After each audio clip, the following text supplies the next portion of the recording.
संस्कृत प्रेमियों, आप सबका संस्कृत के इस कालांश में स्वागत है। आज मैं आपसे इस कालांश में उपपद विभक्ति की बात करूंगा। जैसा कि मैंने पिछले कालांशों में बताया था कि विभक्तियां दो प्रकार की होती हैं, एक होती है कारक विभक्ति और दूसरी है उपपद विभक्ति। कारक विभक्ति क्या होती है? जिसमें कारक के चिन्हों के अनुसार विभक्ति का प्रयोग होता है। कतिपय उदाहरण मैंने कालांशों में दिए हैं, जैसे कारक चिन्ह जैसे को, से, द्वारा, के लिए, से अलग होना, में, पे, पर, का, के, की, ये कारक चिन्हों के अनुसार जो विभक्ति आती है वह कारक विभक्ति कहलाती है। दूसरी विभक्ति होती है मित्रों उपपद विभक्ति। आइए अपने चर्चा करते हैं उपपद विभक्ति है क्या। देखिएगा, किन्हीं विशेष पदों के कारण जहां कारक चिन्हों की उपेक्षा कर किसी विशेष विभक्ति का प्रयोग होता है उसे उपपद विभक्ति कहते हैं। कृपया पुनः सुने कि किन्हीं विशेष पदों के कारण जहां कारक चिन्हों की उपेक्षा की जाती है, से, द्वारा, से अलग होना, में, पे, पर आदि आदि, उन चिन्हों की उपेक्षा कर किसी विशेष विभक्ति का प्रयोग होता है वह उपपद विभक्ति होती है। ठीक है। और यह किसी अन्य पद के संयोग से, संबंध से, अन्वय से और योग आदि से होने वाली विभक्ति है। और उपपद विभक्ति में भी आज द्वितीय विभक्ति की चर्चा कर रहा हूं।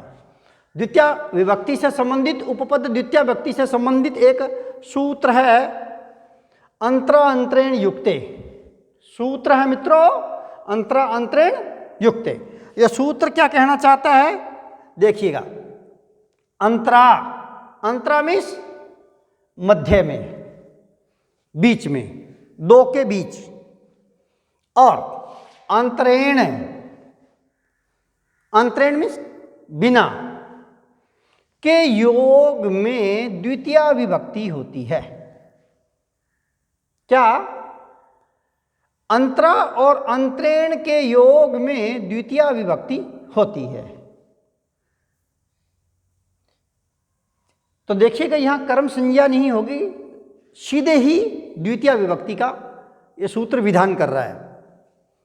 अंतरा, अंतरा मीन्स दो के बीच में, और अंतरेण मीन्स बिना। ये वाक्य में प्रयुक्त हुए हों तो किसके बीच में, किसके बिना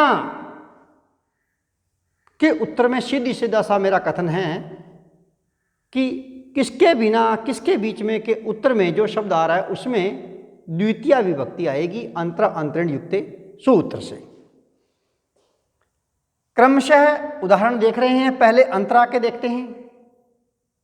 एक उदाहरण है, तुम्हारे और मेरे मध्य में हरि हैं। क्या? तुम्हारे और मेरे मध्य में हरि हैं, दो हैं, तुम और मैं, और हम दोनों के बीच में हरि है। देखिएगा, इसलिए किसके मध्य में? तुम्हारे और मेरे, तुम्हारे और मेरे, इसलिए त्वाम ये युष्मद शब्द है, युष्मद शब्द में द्वितीय विभक्ति का एक वचन लग जाएगा, और माम अस्मद शब्द का द्वितीय विभक्ति का एक वचन। तो मित्रों, युष्मद शब्द का द्वितीय विभक्ति का एक वचन बना त्वाम, और अस्मद शब्द का द्वितीय विभक्ति का एक वचन बना माम। तो वाक्य बना त्वाम माम च अंतरा हरि। ठीक है।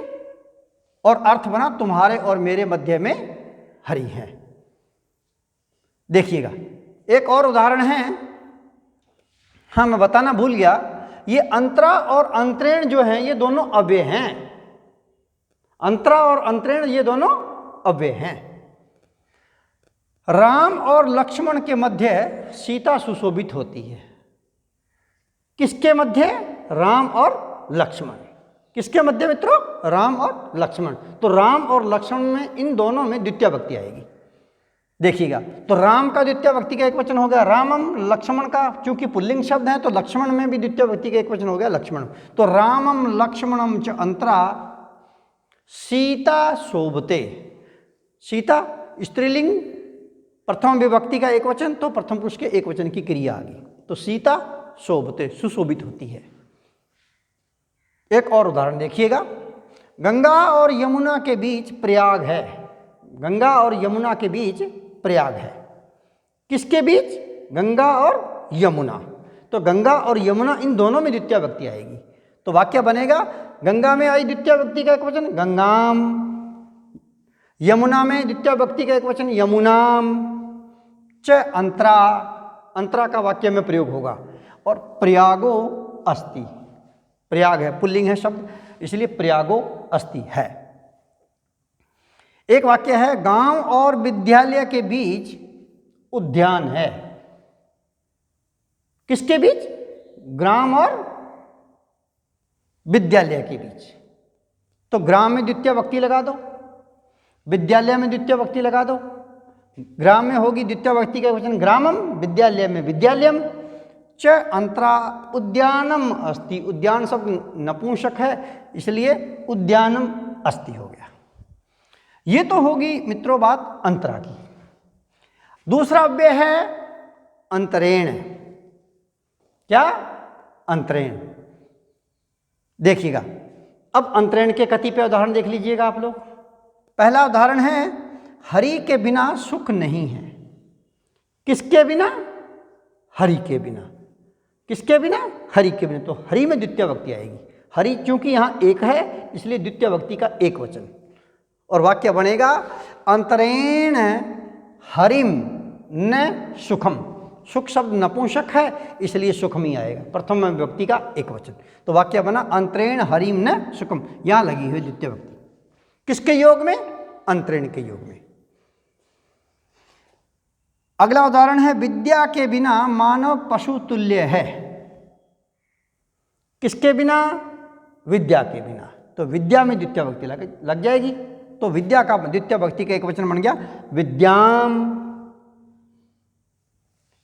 के बिना के लिए आ गया अंतरेण, अंतरेण के योग में आई है।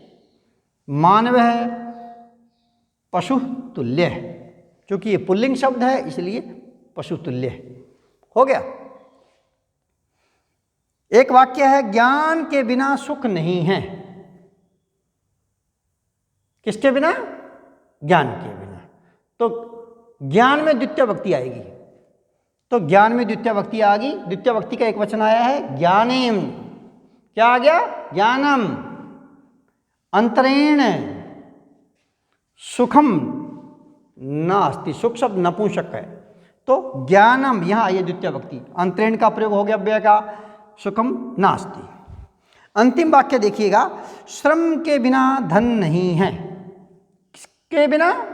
श्रम के बिना। तो श्रम शब्द में मित्रों द्वितीय विभक्ति आ जाएगी, तो श्रम में द्वितीय विभक्ति आ गई श्रमम। द्वितीय विभक्ति का एक वचन है, ध्यान रहिए। अंतरेण अव्यय का प्रयोग हो गया, धनम नास्ति। इस प्रकार से मित्रों सूत्र है ये अंतरा अंतरेण युक्ते।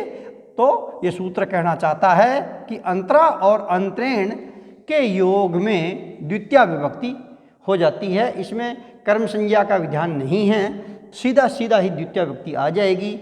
और किसके बिना और किसके बीच के उत्तर में जो शब्द आते हैं उन शब्दों में द्वितीय विभक्ति लगती है। देखिएगा, जो ये अंतरा है, ये इस अंतरा से संबंध के कारण षष्ठी का विधान है, षष्ठी आती है, परंतु यह सूत्र उस षष्ठी का अपवाद है। इस बात का भी आपको ध्यान रहे। पुनः मिलते हैं अगले कालांश में। मैं आपसे उपपद विभक्ति से संबंधित एक अगला सूत्र है, उस पर मैं पुनः आपसे चर्चा करूँगा। जय भीम, जय हिंद।